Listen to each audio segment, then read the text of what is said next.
The billionaire pointed at me and laughed. You? A worthless waitress trying to communicate with my son.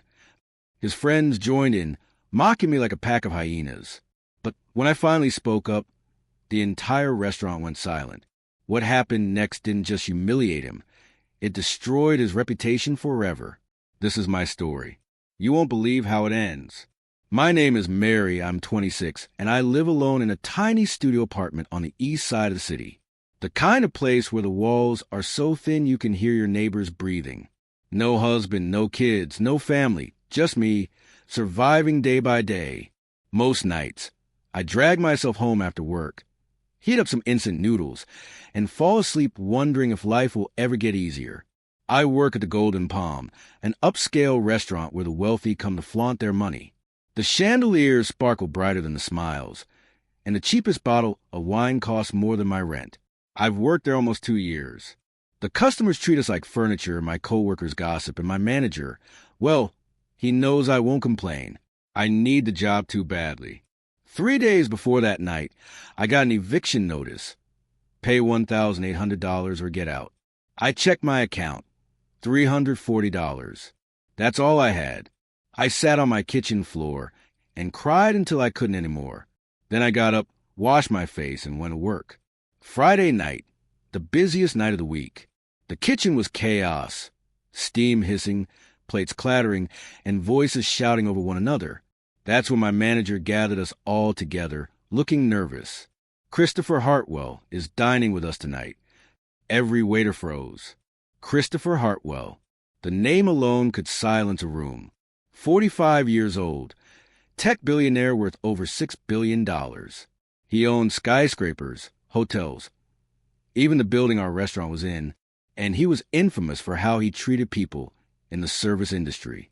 Stories about him were legend, firing waiters for minor mistakes, mocking employees, leaving insulting tips just to teach them humility. My stomach twisted when my manager looked at me. Mary, you're taking his table. The others exhaled in relief. One whispered, good luck, he's going to eat you alive. I forced a smile and nodded. I needed the money. I had to survive the night. When Christopher arrived, the entire restaurant shifted. A black Rolls-Royce glided to the curb. 2 bodyguards stepped out first, scanning the area like it was a war zone. Then he emerged, tall, commanding, every step deliberate. His gray suit was immaculate, his expression unreadable. He didn't walk into the restaurant. He owned it with every stride. Whispers followed him to his usual corner table, the best seat in the house. He had 3 friends with him, all loud, all dressed like power itself. He snapped his fingers at the hostess. My usual table. Now. I took a deep breath and approached with my notepad. Good evening, gentlemen. Welcome to... He cut me off mid-sentence. Champagne. The 2008 Dom Perignon. You know what that is? Or do I need to spell it? Laughter erupted from his table. My cheeks burned, but I stayed composed. Yes, sir. They rattled off their orders. Rare steaks, imported sides, pretentious modifications. They didn't even look at me while speaking. I walked away, head held high, pretending their laughter didn't sting. 10 minutes later, the door opened again. A young man stepped inside, maybe early 20s, wearing jeans and a red hoodie. He looked lost, hesitant. This was Ethan Hartwell, Christopher's son. I noticed immediately the hearing aids in both ears. Ethan spotted his father's table and approached quietly, but Christopher didn't notice. He was too busy laughing with his friends. Ethan stood there for nearly a minute, awkwardly waiting. Finally, he touched his father's shoulder. Christopher turned sharply. You're late. Sit down. Don't embarrass me. That was it. No hello, no affection. Nothing. Ethan sat at the far end of the table, eyes downcast. I approached with their champagne and smiled gently at Ethan. And for you, sir? He didn't respond, just kept looking at his phone. I spoke louder. Excuse me, what would you like to order? Still nothing. Before I could try again, Christopher smirked. Don't waste your breath, sweetheart. He can't hear you. His friends burst out laughing. Hello? One mocked, waving a hand in front of Ethan's face. Anybody home? Ethan's face turned red. My stomach twisted. I walked around a stand where Ethan could see my face clearly and spoke slowly so he could read my lips. "Hi, I'm Mary. What would you like to eat?" He blinked, surprised, then pointed at the menu. "Grilled salmon, please." His voice trembled slightly, but it was clear and beautiful. Before I could ask about his drink, Christopher snapped. "He'll have water. Make it quick." I turned to leave, but Ethan gestured with his hands. Sign language. I didn't understand it, but I could tell he was trying to ask something kind, maybe thank you. I smiled apologetically and shook my head to show I did no signs. That's when Christopher slammed his glass down, the sharp sound echoing across the restaurant. "Oh, this is rich. Look at this." He stood up, loud enough for everyone to hear. "Are you seriously trying to talk to my deaf son with your hands?" My face went hot. "Sir, I was just what?" He sneered. "Helping? You, a minimum wage waitress." His friends laughed even harder. "Maybe she thinks she's a speech therapist," one said. "Or a miracle worker," another joked. Laughter filled the room. People started turning their heads. I wanted to disappear, but then I saw Ethan's face. His eyes were full of shame. Christopher stepped closer, towering over me. "Let me make this clear, sweetheart. You're a waitress. You bring food. That's it. You don't talk to my son. You don't look at my son. And you sure as hell don't pretend to communicate with him like you're special." Then came the line that shattered everything. "So shut your mouth, do your job, and talk to my deaf son like a normal person. Use your voice. Stop encouraging his disability." The entire restaurant froze. Forks stopped midair. Every eye was on us. Ethan's hands trembled. His eyes were wet. Christopher stood there, proud of himself. His friends grinned. My manager hovered in the corner, silently begging me not to react. But something inside me broke. I had spent years staying silent while people like him stepped on people like me. And now, watching him humiliate his own son, I just couldn't. No. The word was soft, but in the quiet room, it was thunder. Christopher's smile faltered. "What did you just say?" I raised my chin. I said no. He laughed, but it was shaky. "Excuse me? Do you know who you're talking to?" I met his eyes. "Yes, a bully." Gasps echoed through the room. His expression hardened. "Watch your mouth." "No," I said louder. "You watch yours. That young man is your son, not your employee, not your property. You just humiliated him in front of strangers." He stepped forward, voice low and dangerous. "How dare you?" I cut him off. Someone has to, because clearly no one else will. I turned toward Ethan, speaking clearly so he could read my lips. "You don't need to be fixed. There is nothing wrong with you. Being deaf isn't a weakness. It's just a different way of living."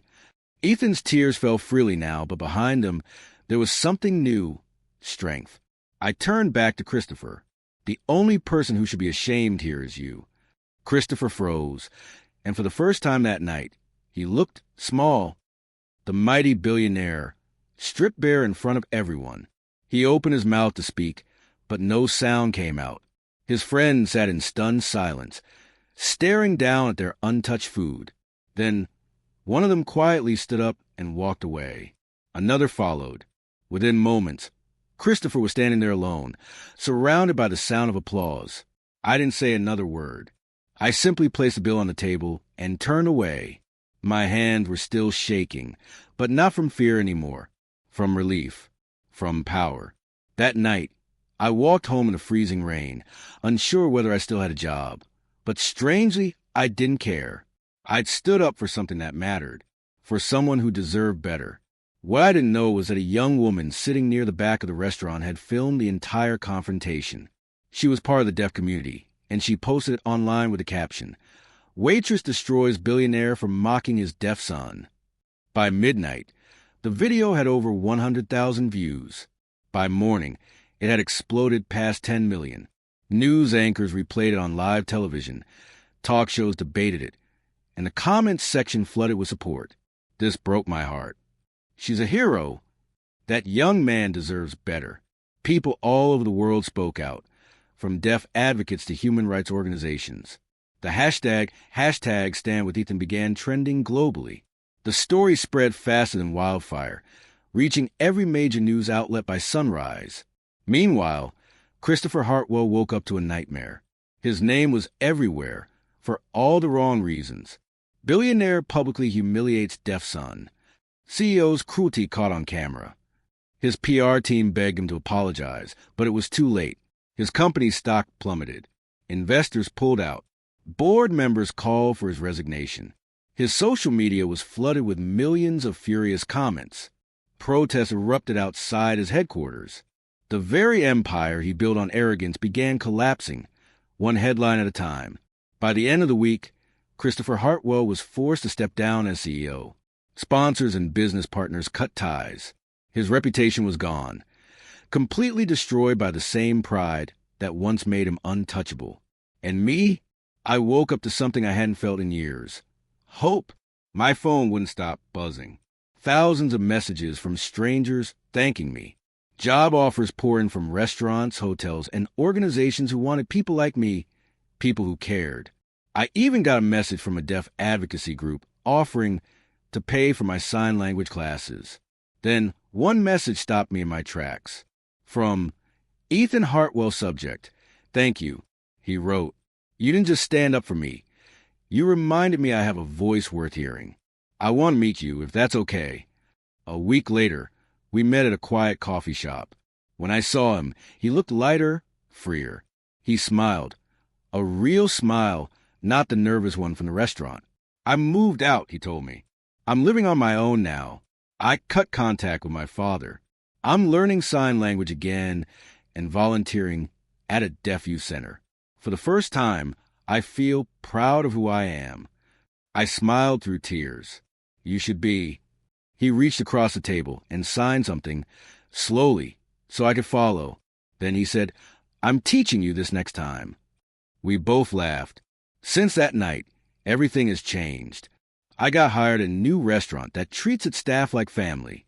I'm making more money than ever, and every evening, Ethan helps me practice my signs. We become close friends, maybe more. Sometimes I still think about that night, the fear, the humiliation, the trembling in my hands. But I also remember the silence that followed my words, the moment the whole room realized that kindness is louder than power. As for Christopher Hartwell, last I heard, he sold his mansion and left the city. The empire he built on pride crumbled, but the son he tried to silence finally found his voice. Standing up to him cost me my job, but staying silent would have cost me my soul. Because no matter how rich, powerful, or intimidating someone seems, the truth has a way of breaking through.